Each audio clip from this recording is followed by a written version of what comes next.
Hello friends, good afternoon.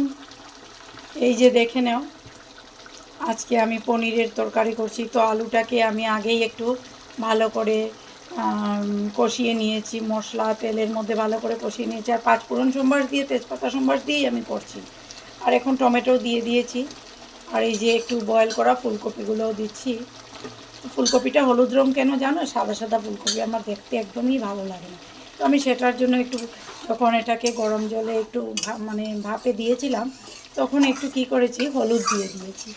আর হলুদ দিয়ে দেখো কালারটা কি সুন্দর হয়েছে। একটু লবণও দিয়েছি, দেওয়াতে দেখো সুন্দর, মানে খুব সুন্দর হয়েছে কালারটা। আমি এটাকে ভালো করে কষাবো, তারপর আমি না এটাতে দেখো আমার মশলাটা কত সুন্দর কষানো হয়েছে। আমি খুব ভালো করে আগেই রেডি করে রেখেছি। আর এই যে দেখো পনিরও ভেজে রেখেছি।